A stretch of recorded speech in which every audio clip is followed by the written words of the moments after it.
unlock any door if you only have the key.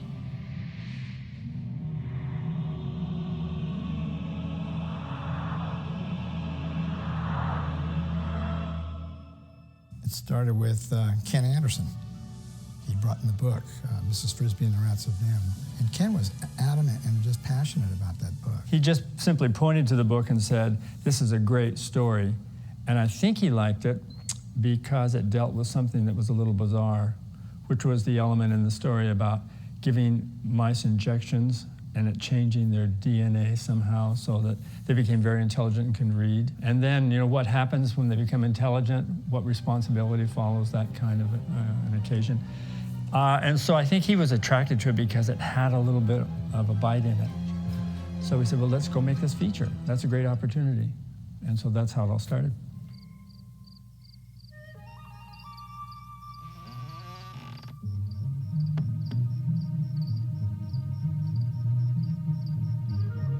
Dear, a man came by today from NIMH. Yeah? Yes, the National Institute of Mental Health. NIMH was an intriguing word because NIMH, what does that mean? The National Institute of Mental Health. No one knew that. It just looked like a really great word. And the secret of that great word. When we first started at Disney, we were told we had about 6 years to learn everything to start taking on leadership roles. For me, that was a panic. I went, wait a minute, all we're doing is in-betweens and learning how to do the animation, but there's obviously a lot of other things that we have to know about. Recording, storyboarding, scripting, all the things in post-production that they take for granted now. They've done it for so many years. So we said, well, the only way we can do this is go to your own private space, which would be your home, buy the equipment that we need as cheap as we could get it, and then just explore. And as you explored, you would find out all the lessons that they had learned over all the years. Banjo's the cat who could not behave. He seldom did what he should. We figured out you can take a cell that's painted on one side, you can turn it upside down, so you're looking at the reverse side. Now you have a reflection, basically. Take it out of focus and put a ripple glass between the lens and that artwork. And when we discovered it, we thought, wow, we've discovered something. We started creating systems of how we do our things. So by the time we were financed to do The Secret of NIMH, we had certain things in place that we knew how to make a schedule, how much footage we had to do each week in each department. And so it wasn't as hard as you might think to jump out, start a company, and start a movie at the same time. And then in January, we started The Secret of NIMH and didn't even have a script. All we had was the book. In our case, Don designed the characters. Don storyboarded the entire movie himself. Don would try to write 2 pages of script a night and bring it in for John Pomeroy, myself, Will Finn, and we would criticize or we would accept. Animators should think of themselves as actors, I would think, because if you play a role and you do not know the character you're playing, and you can't leave your skin over here and crawl in the new skin and know what the brain is thinking, what it's feeling, what it fears, if you can't do that, you can't play that character. It'll always be words and they'll always be hollow. And there's no feeling in them because there's no real connection. And this thing called feeling is very elusive. It's something we can't see with our eyes. There's little indications of it, but it's like the wind. We can't see it, but we only see the effects of it. And I think when an actor finally clues into the character he's playing, a magical thing happens. And we sense it. It's heart to heart is what it is. We sense what it is. Now, to give that information or that kind of insight to an animator is very difficult because all we have is words. Unless you put him on the stage and you say to this person, why don't you act the part? Find the character and act the part. Don't be you, be somebody else. It's hard for them to understand how to do that. Unless you have the experience of that, I don't think you'll pull it off. Dave Spafford, one of the animators that had done a home video called The People of NIMH. And he's got pictures of John Pomeroy out there with that cape that your mom made. And he'd made up his hands and put these false fingernails on to be Nicodemus. So we've got him out there in the parking lot and did the same thing over the shoulder, having him write it out. Whatever it takes to get it on the screen is our motto, just make it happen. Once an animator, it really gets some little spark inside him turned on and says, I want to see what this feels like. You want to see what it has to have these long, strange fingers, or what does it feel like to try and move a cape, or to move a cape with anger, or hide in a cape. What does that feel like? And it's the feelings that you go for. As long as you're approaching animation technically and not with feelings, you'll always be sort of what they call a bread and butter animator. But you'll never get the great scenes. The animators had to be actors, so we went and got a really great drama coach. Brought him over there and said, would you give us lessons? And they did fairly well, and we noticed that afterwards their approach to their work got different.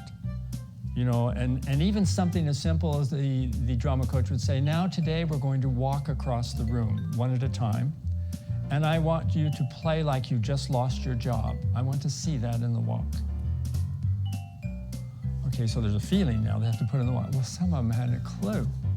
And what do animators do more than anything? Walks and runs and, you know, all those things. Those are basic rules. But when he said, put an emotion on the walk, that was different than just doing the walk. When I read the book, The Secret of NIMH, the first thing I wanted to know about was the little mother mouse, Mrs. Brisby. What is she actually feeling? What's her panic about? I either have to get my little son, who can't come out of this home where they live underground in this brick. I either have to get him out of there or the plow's going to plow him up. And to make it worse, he was sick. He was in bed. He had pneumonia. So he couldn't come outside because he'd die. So she's fighting for his life. What does that feel like? I hadn't a clue what that felt like. Fighting for someone's life, that wasn't in my experience. Because most of the movie, she's going to be the worrying mom. So what does a worried mother or mouse look like?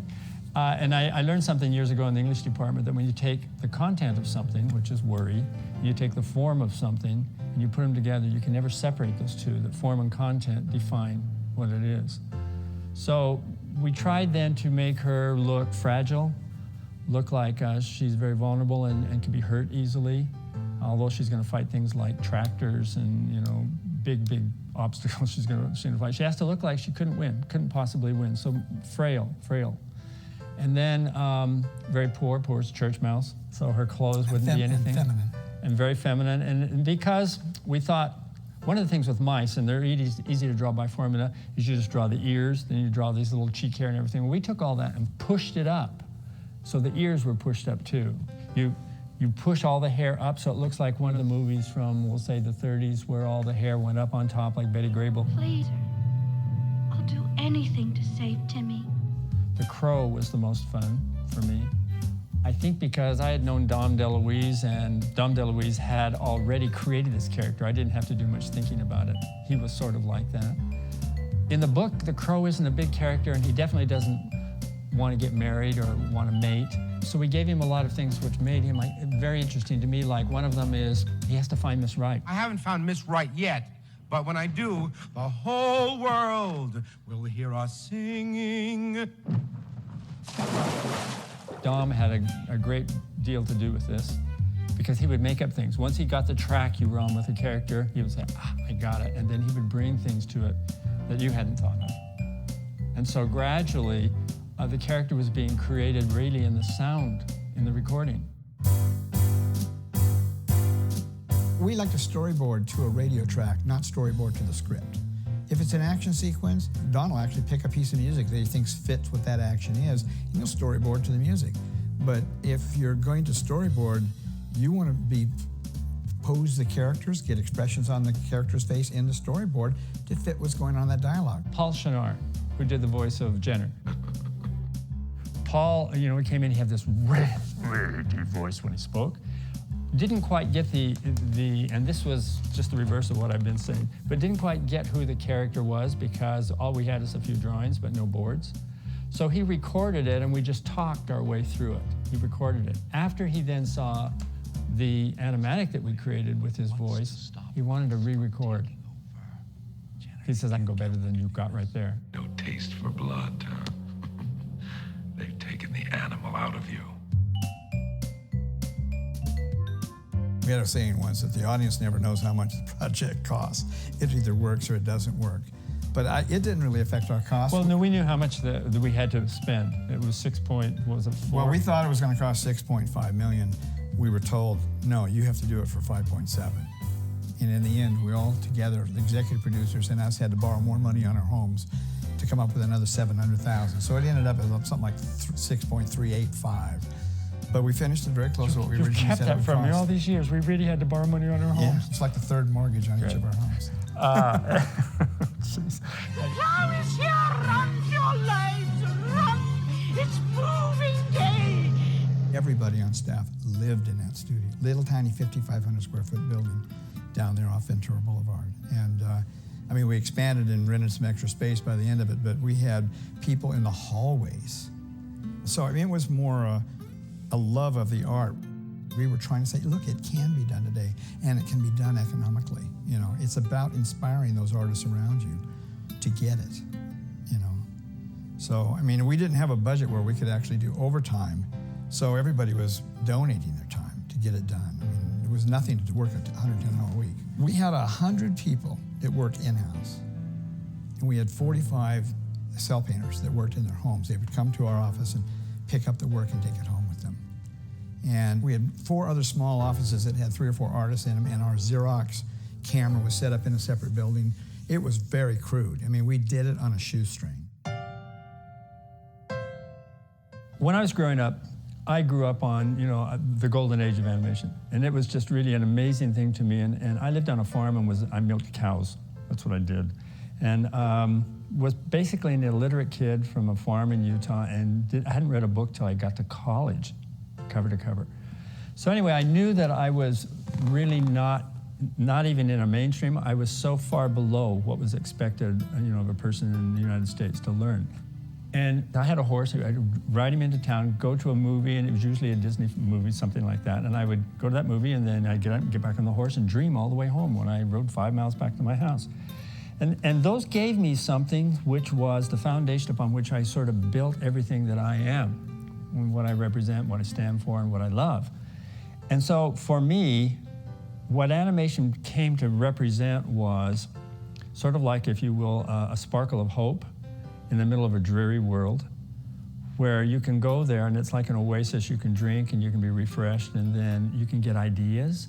And as you get ideas, then what happens is you say, okay, fine, now that's the imaginary world, and it's really just a, you know, an escape thing. But now I want to come back to the real world. I have something I didn't have before, and it fortifies me.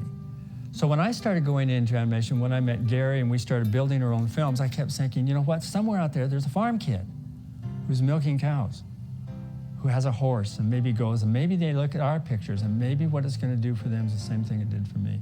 And so my love for the art had everything to do with, is this a tool which will enrich somebody enough to where make them a better person, and they can, you know, be a better part of the world? I became very aware really early in my life that the world can be extremely hostile, you know, and that everybody tends to value everything in terms of what it costs, or, you know, how many people did it, or how many cells, or how many, and how new, the bigger the better, the number. And I don't think that's the yardstick by which you measure. If something, whatever you encounter on your journey through life, if something actually causes you to have better feelings about yourself first, and the better feelings about the people around you, and wanting to actually make the world a better place, then whatever that was, and if it happens to be an animated film, then I feel really good about that, because I know that's what it did for me. So that's what pushes me in the art. That's why I love the art. That's why I think when it comes to putting some great production values on the screen or not, and putting the money in your pocket, I say, no. The money's not anything. The money's what we use to get it to happen, but what you're making is something that could change lives. If you can't inspire, well then, what are you doing?